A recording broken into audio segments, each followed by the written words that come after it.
All right, we are live. It's 11 a.m. and this is the special meeting of the District 21 Board of Commissioners, October 19th. We are back to Zoom and we are live streaming on YouTube. So welcome any and all who are viewing us. The meeting is called to order at 11 a.m. And our first order of business is the roll call. How about that? Bruce Ansel. Rich Bosman. I heard Bosman, Fisher, Crawford. Kimberly McMurray. All right. Then we have Chief Ward, we have local representative Scott Brown, and our ever present and helpful consultant Heather Logan. Been working her overtime. Flyers have arrived. All right, Volunteer Pension Board meeting. I'll call that to order at 11:01. We have minutes from the September 16th meeting. Is there a motion to approve? So second. Moved and seconded. Any discussion? All in favor? Unanimous. Any other business before the Volunteer Pension Board, Chief? Sir. All right, we will move to adjourn the Volunteer Pension Board meeting. So moved. Second. All in favor? Aye. All right, unanimous. We'll open the regular Board of Commissioners meeting at 11:02 a.m.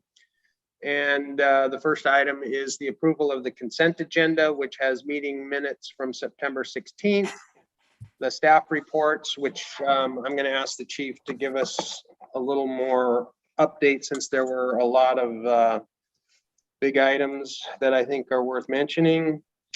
The financial reports and vouchers. I'll read numbers in.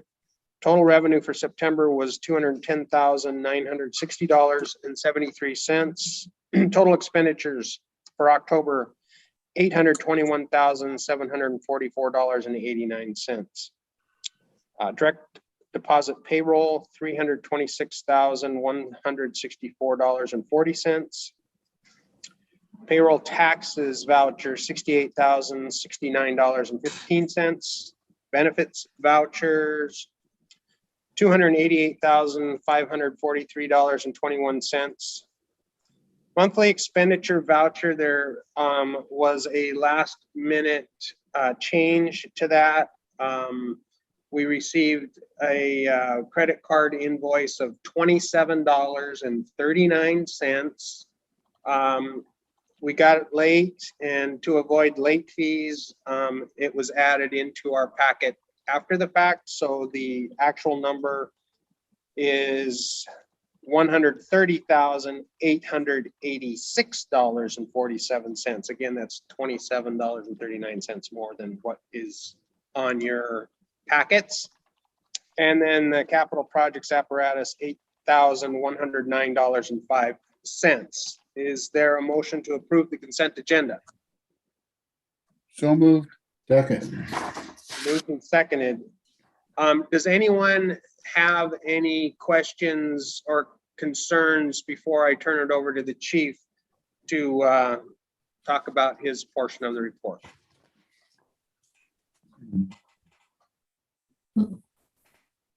Okay, Chief, you're up. Thank you, sir. So just to kind of go over the chief's report, maybe give you some opportunity to ask some more detailed questions. The portion on the 2022 budget is pretty straightforward. I'm building two budgets, or we're building two budgets. One with, I call it one with and one without. I think what I'm talking about there kind of goes unsaid. So as well as figuring out the District 4 cost and all of the associated needs that are throughout the district. I think later on in this meeting, you'll see as Chief Ward talks about, some roofing repair and the condition of the training tower out at 63. The longer I'm here, the more that Chief Ward and I have kind of a chance to explore and look at what's been done and what's not been done, and look at the condition of our capital facilities and capital items. We find more needs that we have. Levy lid lift update. I'm going to leave that. I'll let Heather touch on that a little bit later. I will, though, say that the coffee with the fire chief meetings have been postponed until Thursday. We've just had some staffing and logistics problems here in the office and not been able to pull it off with the kind of success that we want to. It's kind of a private matter as to why. If you need a further explanation, please contact me privately, and I'll be happy to expand. But the first three did not go off as we wanted to. I'm getting a lot of good questions via the internet, via info@nwfrs.com about the levy. We're replying to all of those, obviously. There's great outreach going on. I believe that Scott might be able to speak a little bit more to that during his report. But really, it feels like there is more public interest in what's going on. COVID-19 mandate's pretty simple. We met the mandate. 100% of our employees chose to be vaccinated prior to the mandate. Yesterday or last night at midnight, the thing flipped over, and we're operating as we were 3 months ago. So our personnel update, just wanted to bring you up to speed on what everybody that's on probation is doing right now. Our 4 firefighters started in January, finished their pump class. They're working towards becoming drivers and operators, working on more advanced skills. They all just have had their 6-month evaluations, which gives them more, some targeted things to work on as they work towards their final and getting off probation, but they're all doing exceptionally well. Noah Silverman is our recruit that's up at North Bend. He's our new hire. He's about halfway, he's 3/4 of the way through the academy. He gets done on November 4th, and he'll be coming back and working on B shift as an extra to kind of get his final tuning to go on shift. He's been doing great. He's hanging in there. The class is super competitive. His test scores have been up in the 97s, and he's running about the middle of his class. So it's as typical at any kind of a public safety academy. You've got really the best of the best are competing against each other. And probationary firefighter Kat Stewart she's a lateral hire, came to us from Linden with multiple years of experience. She's on C shift now at Station 63, and by all accounts, from both her and from her company officer and her senior firefighter, she's doing great. She's been a great addition to the team, and everybody really enjoys working with her. And every time I've seen her, she's got a smile on her face. WSRB will be visiting this year. It says we can meet with them between January and October. I'd look for a September meeting because we've got some more rebuilding to do, especially when it comes to training and things like that. So we want to give ourselves as much time as we can before we go for our reassessment.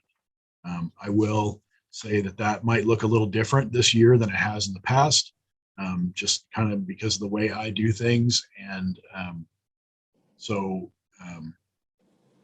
it's not so much a warning, just that I guess maybe I'm a different guy, and I am going to hold us to maybe a different standard and ask WSRB more, what can we do to get better, as opposed to maybe showing them all the shiny things and how wonderful we are.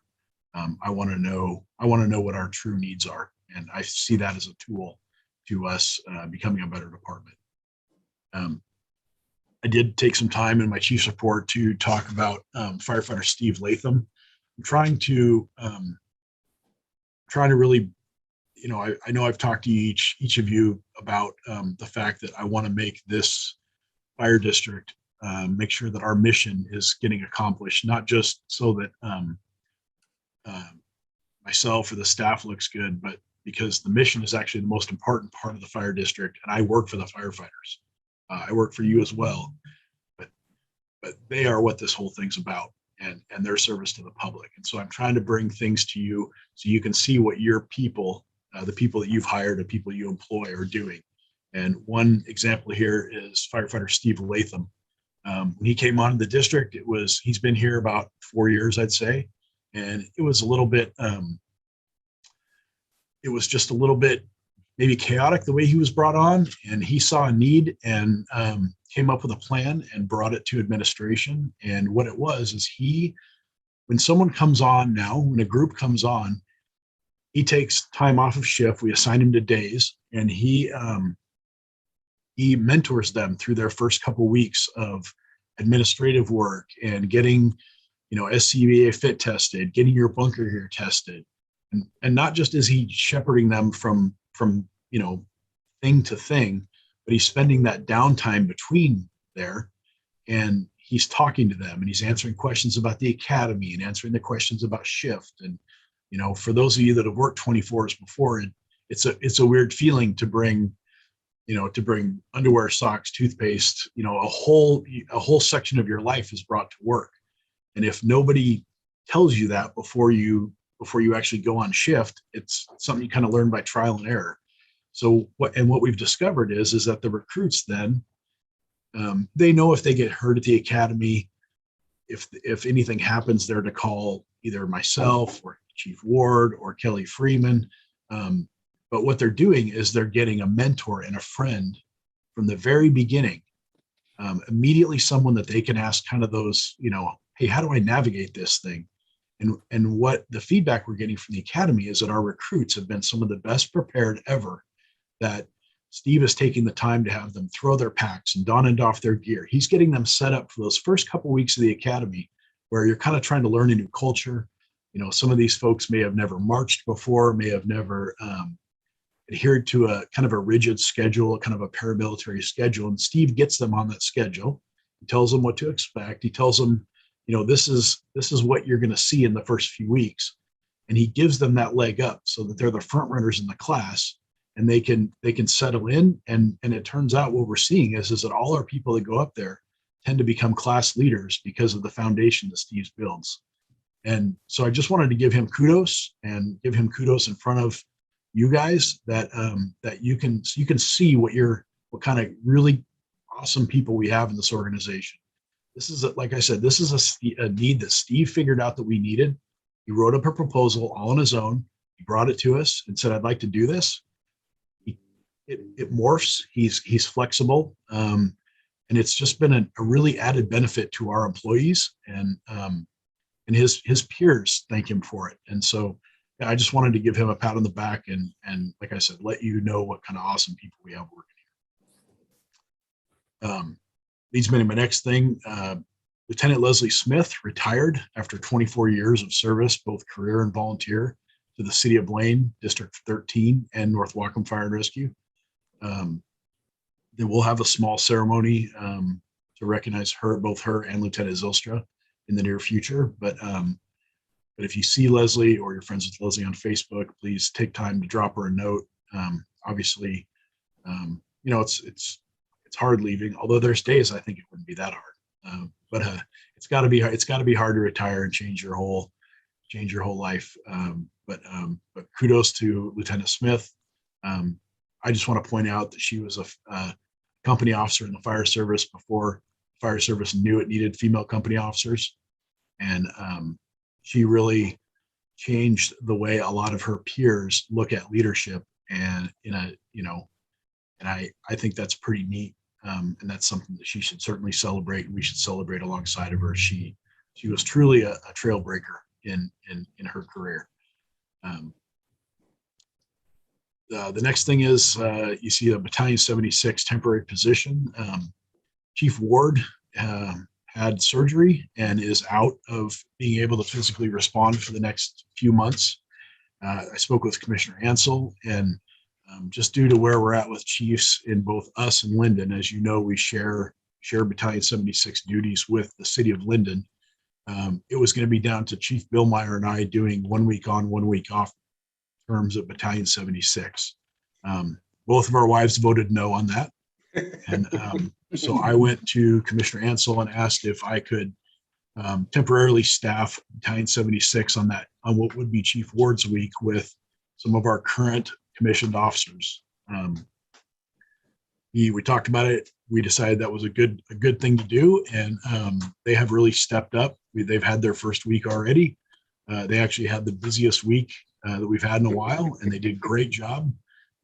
It's given them some good training, some good exposure to what life, if we were to have battalion chiefs, what that would look like. It's a modified battalion chief commission or position. It's not a shift commander, but it's still giving them the idea of that kind of responsibility. So I want to thank Commissioner Ansel. My wife thanks Commissioner Ansel for letting us make that leap. It's very nice to know that the district is in good hands on that third week, and it's been a great experience for our people. And the last piece is the training captain. We opened up training captain. My thanks to the union and your cat there, Scott. My thanks to the union for allowing us to open up the training captain's position to outside interest. We got 5 candidates. That testing process will happen in January, parallel to another lieutenant's process. But I thought it was great that we got 5 candidates from all over Western Washington, and looking forward to get training up and running with the right person here in the near future. So sorry, that was kind of one long run-on sentence, but does anybody have any questions or comments about what I had, or questions about anything? I'm going to comment, believe it or not. It appears that our message on the levy is getting out way better this time than the last time. And I'm seeing information on every avenue and seeing support in places in the community that we didn't see before. And I'd like to commend all of our personnel for the COVID-19 vaccine mandate. The fact that we were probably one of the first departments to be 100% vaccinated, to me shows what kind of commitment our employees have, and I'm very, very thankful that they went ahead and took care of that. I like the fact that we've got people internally like Steve Latham for helping out with the recruits. That's awesome. That's one of the things that sort of kept me interested in being a commissioner here, is knowing the quality of people that we have, and their willingness to step up and go the extra mile. Leslie Smith, she was a huge help to me when I was first learning about this department and being a commissioner. She provided me some valuable information, as well as her community involvement. She was involved in a ton of things with the school district, and I think she was involved in almost every public outreach project that the fire department had prior to COVID and her medical issues. So thank you, Leslie, for all of your tireless work, and hope she can really enjoy her retirement. Just as an explanation to the rest of the board, I think we all know that the workload on the chief is humongous, and to have expected him to be battalion 76 every other week was not even a question in my mind that we needed relief for that. So if there's any blame you want to place on why did we go ahead and pull the trigger on that, you can send it my way, but I think that's going to provide some needed relief at the administrative level, since we are a lean machine here. So there's not a lot of places to turn to get that. So thank you for the long-winded report, and I apologize for my long-winded response. Anyone else? I'd like to to make one comment on the chief's report on the WSRB. I just really appreciate the fact that your focus is to show the true needs versus the shiny things. That's kind of a typical response that I've learned to expect from you, and I appreciate that everything's above board. We're not putting anything away. This is what we have. This is our areas that we want to improve in. And I appreciate you just being upfront with them with that. And as commissioner, I appreciate that attitude. And I would echo what Bruce had said about the leadership of Lieutenant Leslie Smith. I mean, when things were really rough in the district a few years ago, she was the one person that went out of her way to come to me as chair of the board at that time to offer support. And it was very much appreciated. And as a district, we're going to miss her leadership. Very good. Anyone else? All right, so we have the consent agenda before us. There was a motion to approve and seconded. We've had an opportunity to hear more and answer questions. All in favor of approving the consent agenda? Aye. Unanimous, thank you. Commissioner meeting reports. I have none. I'm sure that either John and or Kimberly, did you have anything this time or was that last time? That was last time. All right, John, where are we? So we had a 911 advisory board meeting, and all the players were there. Right now, as it stands after that meeting, we are still normal. Prospect is prospect, and Whatcom is Whatcom. That seems to be the way right now. I expect probably at the first of the year, once we get some different council people and things like that, it will probably be another agenda item, but it's status quo and that's what we're looking for. So that item we can remove until it becomes an issue again.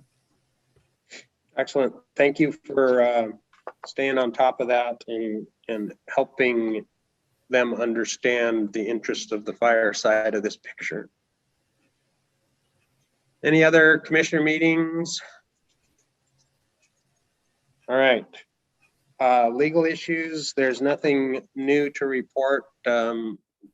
We talked with our legal office actually before the meeting and there was nothing to report. So they are not in attendance today.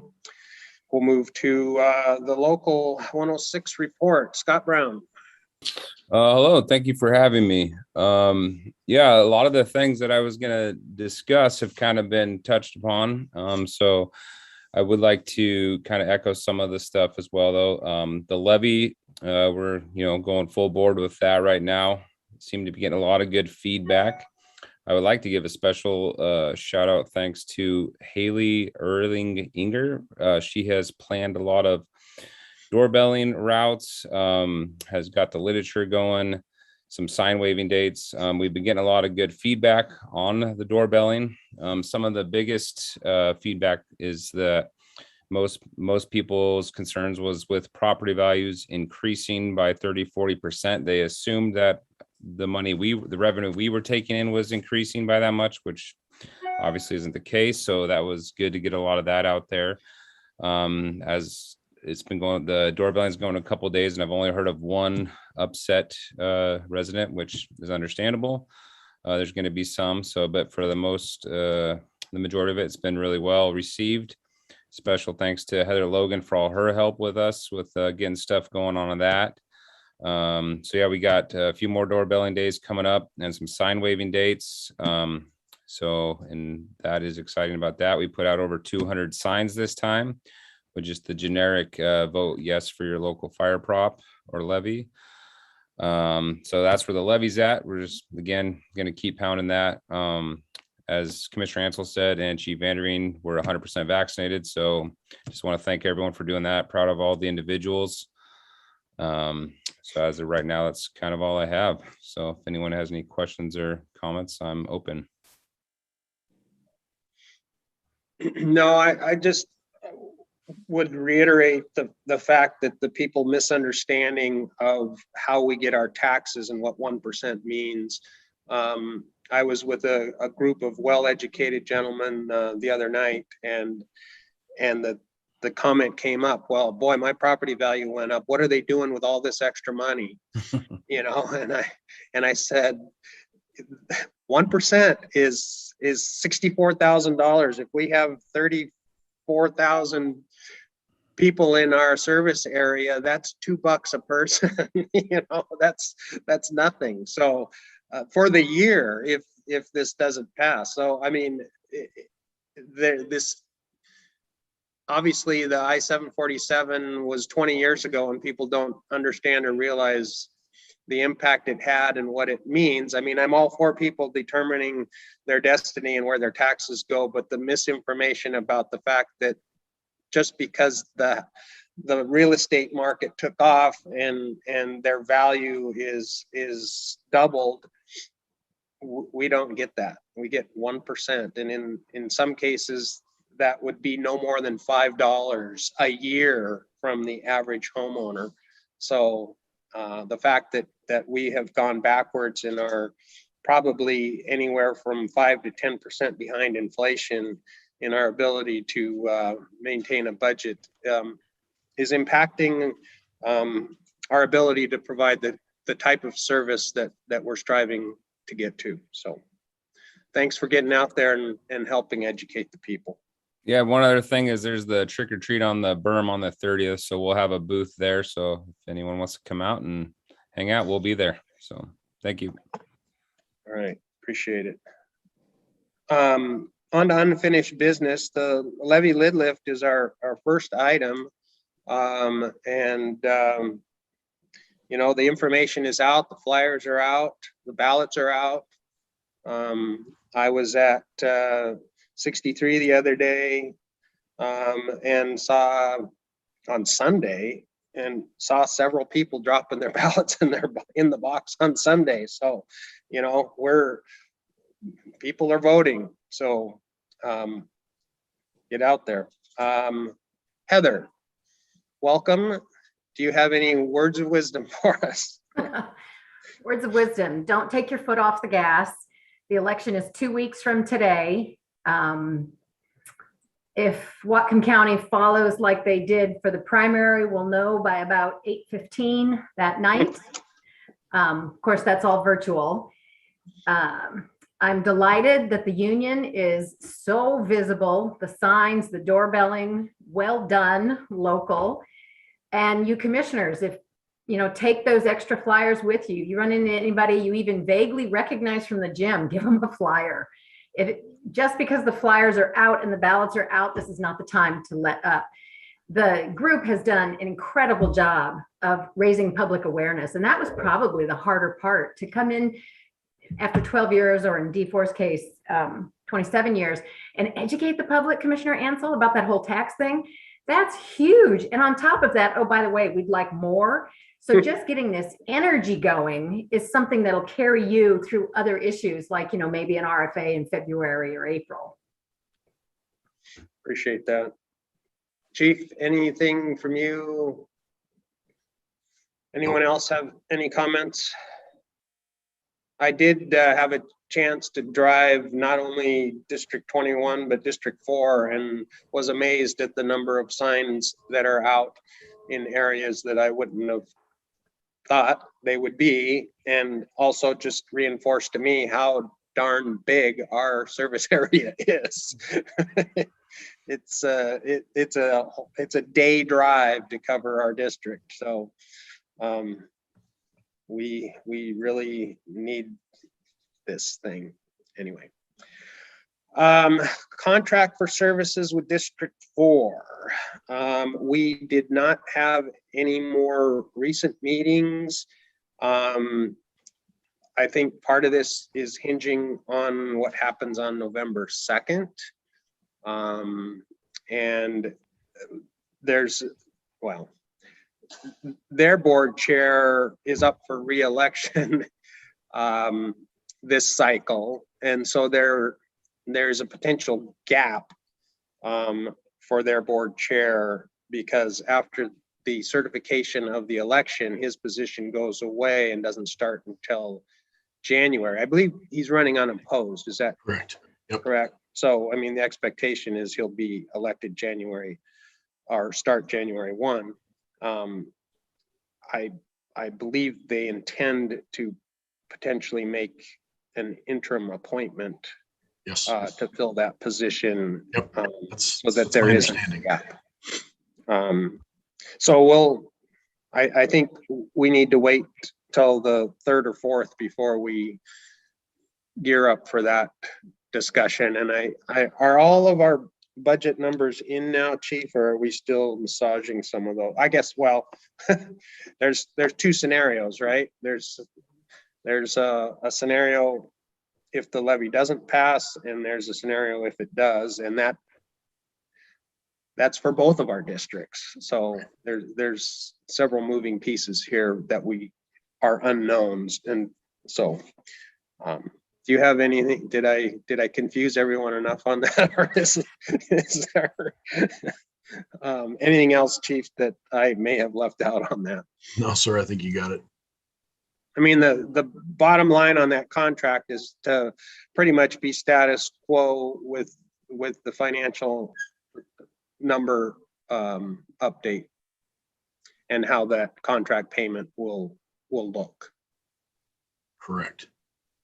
That is for what we're hoping to be a 1 year or less agreement. I think that is the best use of funds, as opposed to spending time having 2 attorneys craft dueling agreements and then hammering it out. Right.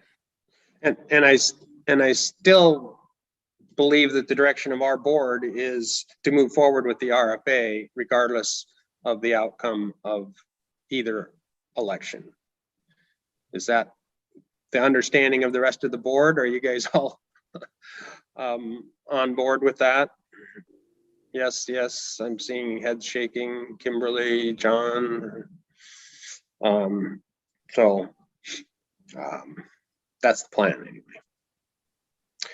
Law enforcement response. I included the letter we sent to Whatcom County EMS, and that's in our packet.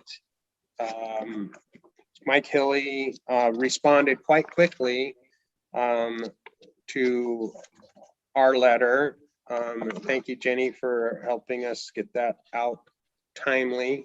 We sent that on the 21st. He replied on the 4th. And I believe, the chief is working on some input as far as what we want to see happen. And that would be an additional unit or resources to respond to these types of calls that we really don't have the time, resources, or training to address. So Chief, you're meeting with the Chiefs group to come up with a proposal, perhaps? Chief Carlson and I, Assistant Chief Carlson from District 1 and I are meeting together to come up with what is fire's response going to be to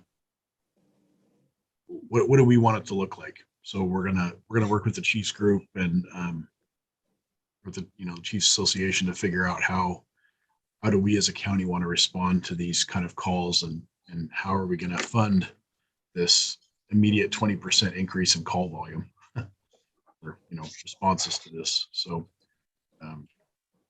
that's what we're working on. Right. So there seems to be some money available potentially to get this thing off the ground. Our request was to do it sooner than later. So as quickly as we can get at least something up and running, that would really benefit all of us. Not just 21, but all the fire districts in Whatcom County. So any questions, comments, concerns on that? All right, facilities. We've got some aging stuff. I have been around the district kind of poking and prodding and looking, and yeah, we're gonna have to really address some key issues. Some of it is just painting and regular maintenance, but 63s, I said from the day I started here, that station is in dire need, and the needs just continue to crop up. So I'm going to turn this over to Chief Ward to talk about the roof issue and the tower issue at 63. Chief, you're Your mic's muted. off. Doesn't look like it, but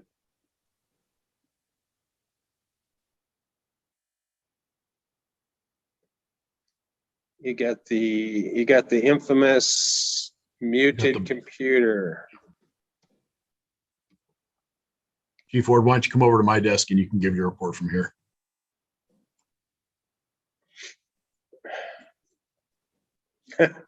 "30 seconds. You got the same Microsoft bug I had.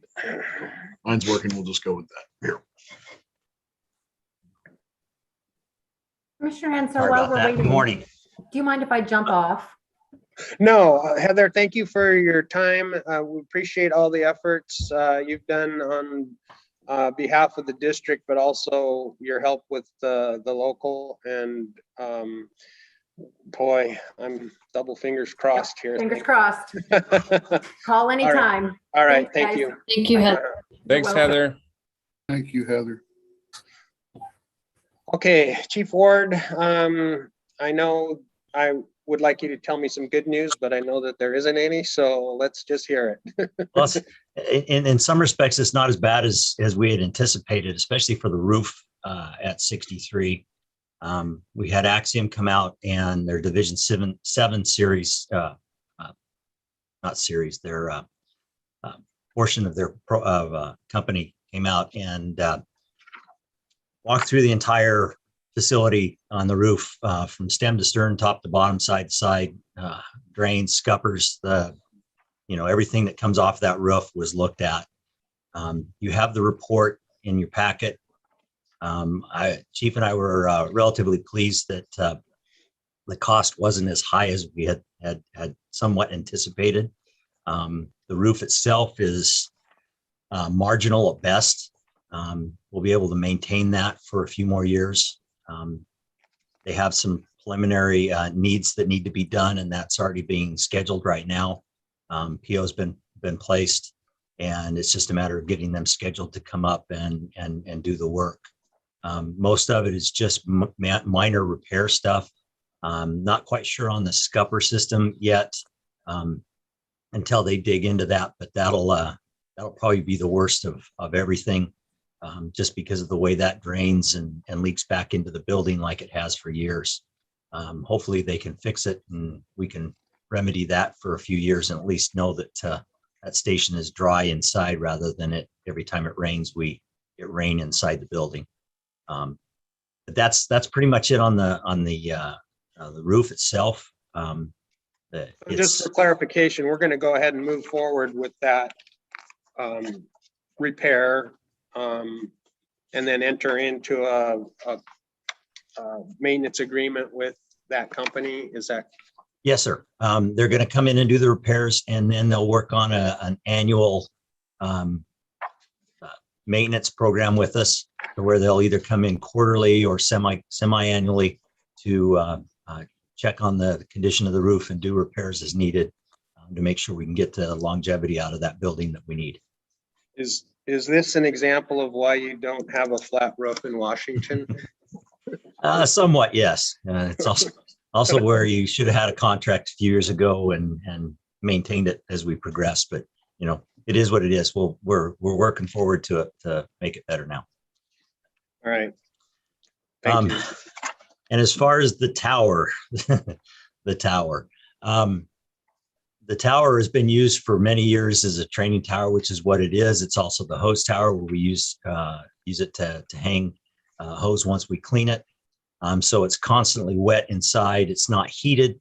So over the years of cold temperatures, thaw, freeze, we've seen a number of cracks develop in the outer part of the structure as well as internal. We had the stairs replaced a few years ago just because of the condition that those were in. They were decaying to the point where it was unsafe. We noticed some increase in cracking this year, and so did some digging and found where the previous inspection was located at, and that kind of brought Chief and I back a little bit on our heels. And so we asked a new company that does those inspections now. The company that did it, Wilson's Engineering, no longer does structural inspections. And so we went with Kingworks. That was who they recommended. And so they came out and did an inspection. You should have their inspection paperwork in your packet as well. It's kind of somewhat gloom and doom. It's either fix it or tear it down. That's kind of the overall consensus. We can still use it, but it's not in the best shape. So currently we are looking into having Tiger Construction come out, because again, that's a company that Kingworks recommended to do that kind of bid process as far as do we demo it. They can give us at least a baseline idea of what it's going to cost. We also contacted a masonry company in Seattle that does a lot of repairs to turn of the century buildings and older construction and stuff. So they kind of know the ins and outs of how to repair buildings like what we've got. And so we're going to look at both options and see what best fits our situation. We do have to move forward on one portion of it, and Tiger's going to get us a company that does mitigation as far as hazardous materials. We need to have that investigated before we can do any kind of repair or demolition of the facility. So it's something we're going to have to do no matter what to determine whether we have asbestos in that tower and any other kind of hazardous materials that are built into the concrete and brickwork there. So a lot of it we're finding is just freeze thaw, water getting into the brick, infiltrating into the rebar, rotting the rebar. So it's an age-related deficiency in that building, and so we're moving to see which way we need to really progress from here. Are we still doing training in the tower? Right. We're not doing any water infiltration training in there at all, Commissioner Fisher. We're just doing, if anything, they're doing laddering from the outside and hose extensions into the building, but not using water. So we find asbestos, then everything shuts down in the tower. Is that correct? Correct. Okay. Yeah, it'll be completely off limits if asbestos is located in that building. Thank you.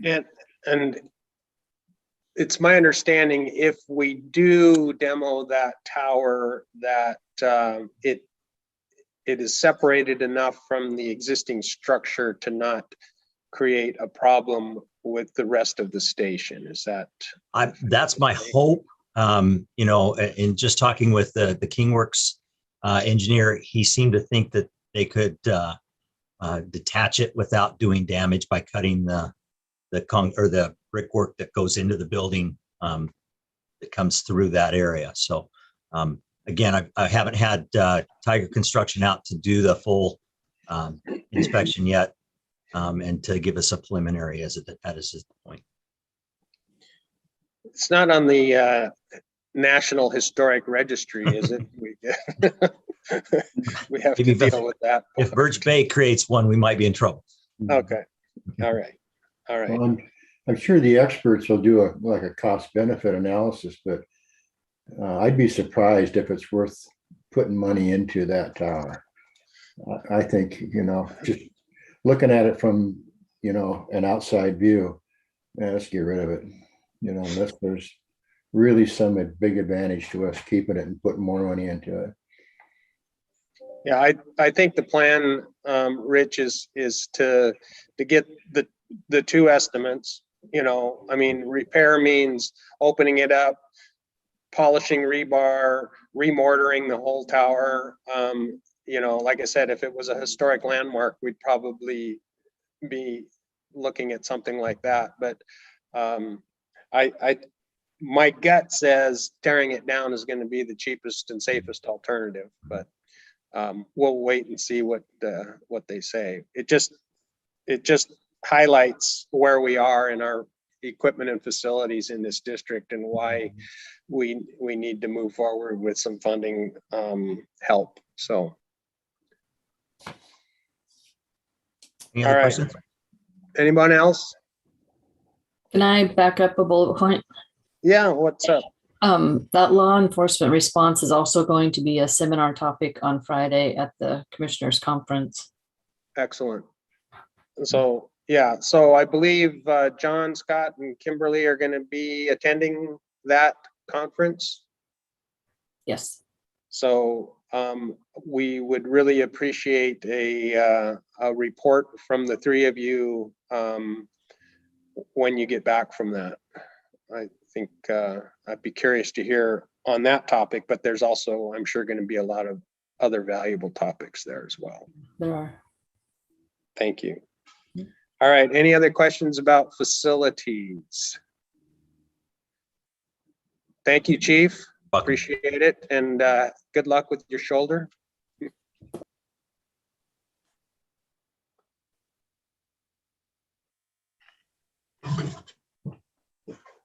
All right, Chief, anything else you need to add about facilities? We've got the 63 update.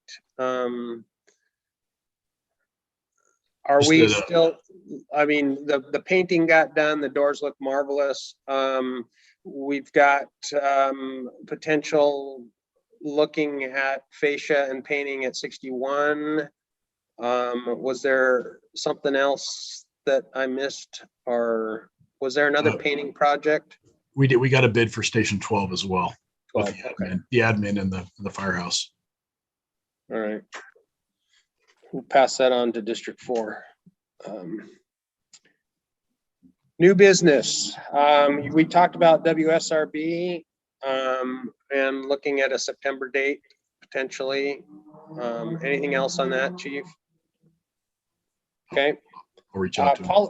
Policies and procedures. We do have the policy 0400.0326.00. I love those policy numbers on mandatory vaccinations. It was put in our packet last month for review, and it's before us. So I'm going to look for a motion to approve that policy. So moved. Is there a second? Second. So it's moved and seconded. Any discussion? This was drafted by our attorney.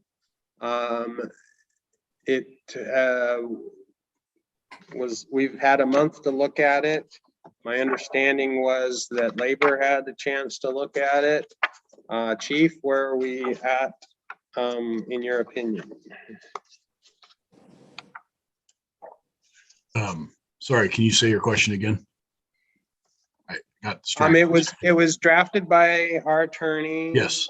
Using sort of the latest information available. It has had the opportunity to be looked at by the board. And my understanding, labor got a chance to look at it. They got a copy of it. Yep.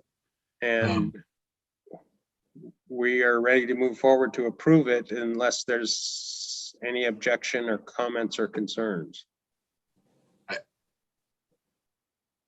It's the rules. I don't. Yep. And again, this is part of that whole process. We receive funding.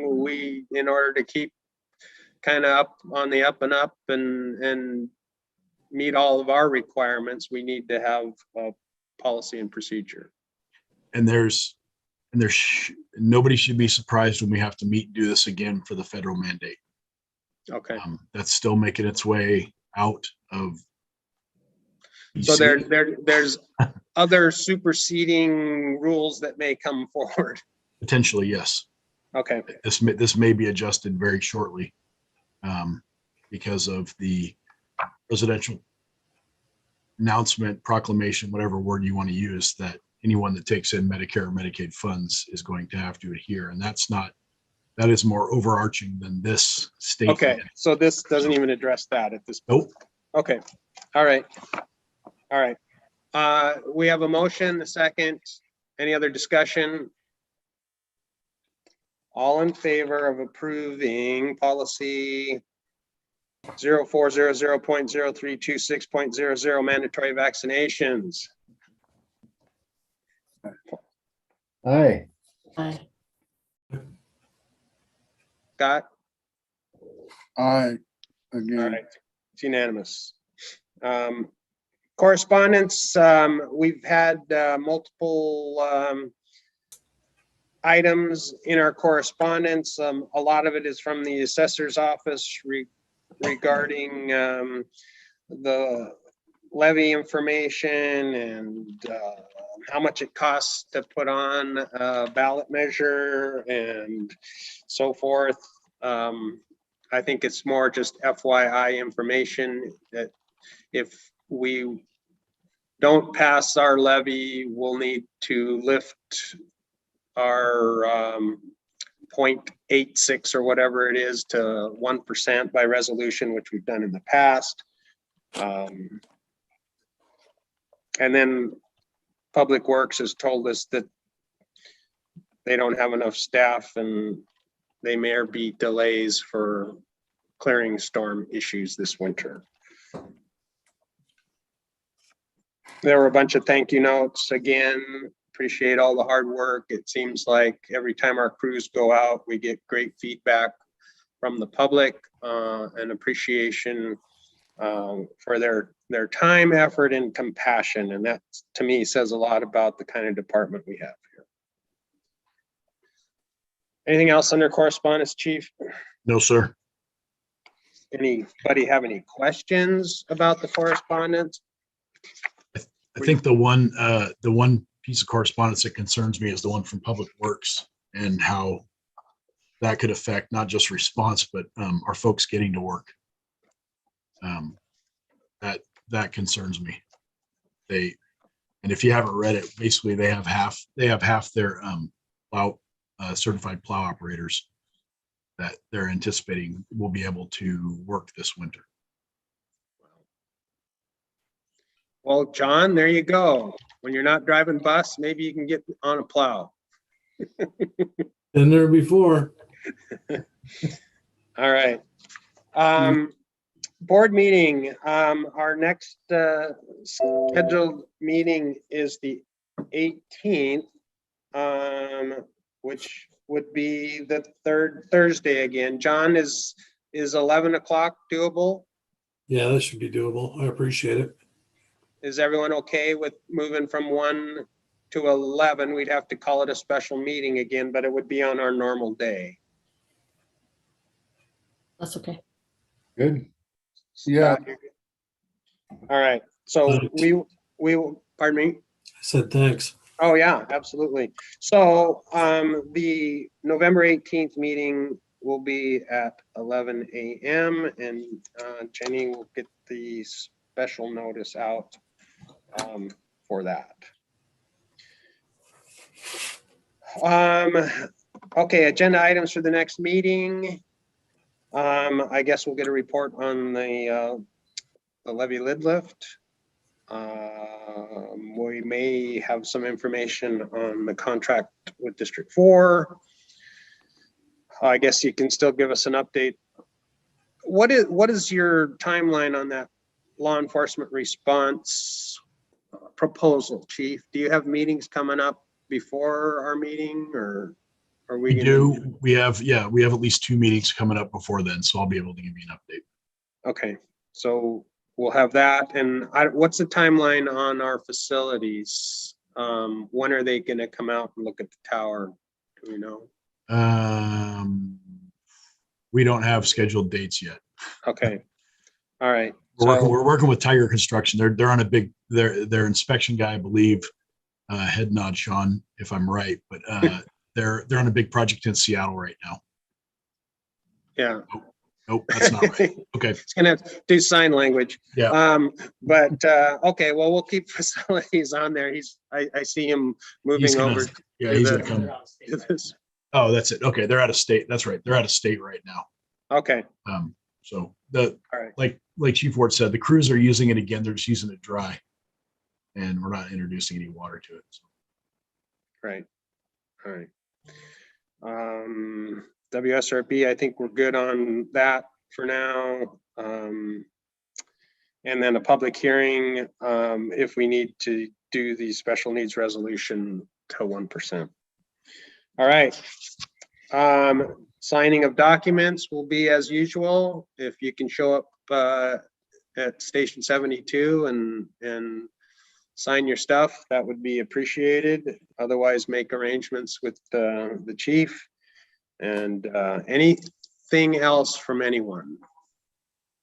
Yeah, Chief, I'll be out there tomorrow after I get done in the morning sometime.